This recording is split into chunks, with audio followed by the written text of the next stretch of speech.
Presse et médias au futur, édition 2025, 2 et 3 décembre. Bonjour Max. Bonjour Alain. Nous sommes toujours en direct du New Cap Event Center à Paris dans le 15e arrondissement. Frédéric Courtine, bonjour. Bonjour Alain, bonjour Max. Alors bonjour. Frédéric Courtine, on vous présente comme un homme de médias, de radio. De radio essentiellement. De radio, en quelques mots, parce que sinon ce sera trop long. En quelques mots, est-ce que vous pouvez nous parler de votre parcours professionnel ? Oui, moi j'ai démarré la radio comme beaucoup juste après mai 81, avec l'éclosion de toutes les radios libres, etc. Et après, j'ai toujours continué sur des structures locales, associatives au début, puis commerciales, puis nationales. Et... On peut citer 8FM à Bordeaux, oui, Toulouse FM à Toulouse. 8FM créé en juin 88. Après, j'ai pris la direction de Sud Radio à Toulouse. Et depuis 2004, en fait, j'ai créé une entreprise avec deux associés qui viennent aussi du monde de la radio, qui s'appelle Media Meeting. Et on intervient dans l'audio pour la communication des entreprises. On fait beaucoup de commentaires, on fait beaucoup de podcasts, de mise à flux, disposition de programmes. Voilà, que de l'audio, que de la radio depuis tout ce temps. C'est aujourd'hui votre première participation après ces médias au futur ? Oui, et d'ailleurs, on a apprécié le fait que ça s'appelle E-Média, parce qu'au tout début, c'était Presse au futur. La presse au futur, absolument. Ouais. Et on était déjà venu voir un petit peu.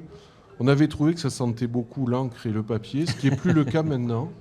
Et oui, il y a toujours des éditeurs, des imprimeurs. Oui, mais on sent que la presse aussi est en train de basculer vers le monde numérique. Et ça se ressent dans le salon avec les exposants et puis avec toutes les conférences qui sont proposées. Alors justement, parlons-en, parce que la presse a basculé déjà dans le monde numérique, et c'est ce pourquoi vous êtes là aujourd'hui, pour parler au nom de Audio Monnaie, qui est une structure que vous avez également créée. Oui, récemment. By A2PRL, alors en expliquant en quelques mots ce qu'est A2PRL, et ensuite la solution Audio Monnaie, vous diriez quoi ? Alors A2PRL, c'est une agence de presse audio, c'est d'ailleurs la première agence de presse audio. Elle existe depuis plus de 40 ans. À l'origine, elle avait été créée par l'AFP, ça s'appelait l'AFP Audio. L'AFP Audio, oui. Voilà, après, ça avait été repris par le groupe Lagardère. Et nous, on a racheté cette structure en 2014. Donc, c'est une agence de presse audio. Ça veut dire on a 25 journalistes qui fabriquent toute la journée, 24 heures sur 24, des flashs, des journaux radio et des chroniques pour des stations de radio, en général de catégorie A ou catégorie B, c'est-à-dire des radios locales associatives ou des radios locales ou régionales commerciales, qui sont abonnés, qui donc diffusent ces flash infos qui sont fabriqués en marque blanche. Et là, en fait, on a imaginé un autre développement pour A2PRL qui s'appelle Audio Monnaie. Et en fait, c'est la possibilité pour les sites de la presse quotidienne, régionale ou de la presse nationale, qui ont des sites internet qui sont très très puissants. Il y a énormément de gens qui consultent ces sites et ces gens-là ont beaucoup de mal à monétiser cette audience. Et donc on leur propose un player gratuitement et sur ce player, on va diffuser donc des flash infos, mais on va mettre sur le player de la publicité audio programmatique. Donc un pré-roll. Voilà, un pré-roll court qui permettra en fait de monétiser ce player et donc de monétiser l'audience qu'il y a sur ces sites internet. Comment on peut rentrer en contact avec vous alors directement ? Soit en consultant le site a2prl.fr, soit en nous consultant via les réseaux sociaux. On est assez visible et c'est très simple. Et surtout, ce sont des solutions qui sont gratuites pour les éditeurs de presse parce que tout le monde est un petit peu près de ses sous en ce moment. Et donc, on s'est dit qu'une solution gratuite avec du revenu sharing, c'est-à-dire qu'on partage les revenus, c'était une bonne solution à proposer à nos confrères. Oui, puis ça leur permet d'avoir un contenu additionnel à leur propre service et à leur propre site d'information. Oui, tout à fait. Où on va combiner à la fois la vidéo, le son et le texte. Absolument. Et je crois que ça va dans le sens de l'histoire des médias et de la convergence en fait de tous les médias. On peut encore imaginer aujourd'hui de trouver de nouvelles solutions pour les médias ? Oui, bien sûr. On parle ici dans ce salon beaucoup d'intelligence artificielle.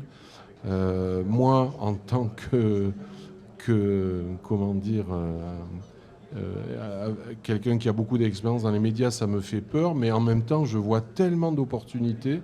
Et donc, je suis partagé en me disant, c'est quand même c'est un compliqué peu, pour un historique de la radio. Ouais, mais en Qui a même démarré temps, de la radio sur une radio locale, enfin sur des radios locales ou sur des radios régionales, où il y avait vraiment de la proximité avec les auditeurs, d'un seul coup de penser à l'intelligence artificielle et éventuellement de se servir de ça pour faire de l'animation. oui, Mais on est dans un contexte différent chez Media Meeting, de toute oui, manière.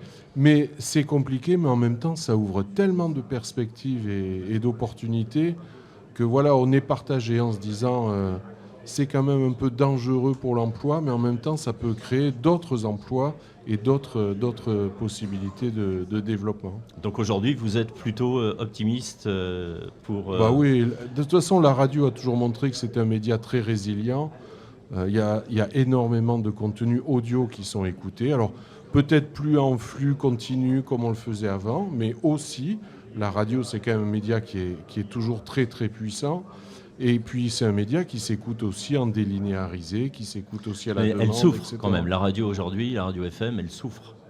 Elle est un peu en souffrance. Le modèle Alors, économique on est va en chercher- souffrance, même mais pas l'audience, non. D'une manière générale, il y a un petit peu plus de 60% de Français qui écoutent la FM aujourd'hui, et il y en Oui. avait plus de 80, et il y a encore En une vingtaine audience cumulée veille. Mais quand on additionne les podcasts, l'audience d'années. Donc voilà, en ça veut dire replay, qu'il faut etc. vraiment faire du 360, Ah bah oui. globaliser, essayer de trouver des monetisations différentes et nouvelles, Oui, innovatrices et aller ailleurs. chercher des publics différents Absolument. et ne plus se contenter d'avoir un simple flux musical animé à distance, etc. Mais revenir aux fondamentaux de la radio, c'est-à-dire les contenus. Voilà, si c'est pour proposer de la musique sans arrêt, je pense que Spotify ou Deezer, ça le fait aussi bien, voire mieux. Si on revient à la radio avec des vrais contenus qui s'adressent à des vrais publics, eh ben peut-être Ça veut qu'on dire qu'encore retrouvera- une fois, on est toujours à la lisière on a besoin de se remettre en question, il faut innover, et Oui. il faut trouver non seulement des nouveaux supports, mais des nouveaux contenus pour ces supports. Bien sûr. Alors, sur Audio Money, vous n'allez pas vous arrêter là, j'imagine. Vous Bah, avez déjà, d'autres on va projets développer Audio Money. Et après, oui, on a toujours plein de projets. Et c'est pour ça que ce média nous intéresse, parce qu'il est très facile à mettre en œuvre et ça permet effectivement beaucoup de choses. Ouais. Moi, je suis très heureux de retrouver Frédéric, puisqu'on a quelques souvenirs communs, évidemment, de radio. Tu me parlais de passion, Frédéric, tout à l'heure. Elle est toujours là, cette passion, depuis les années? Ah bah bien sûr. Ouais.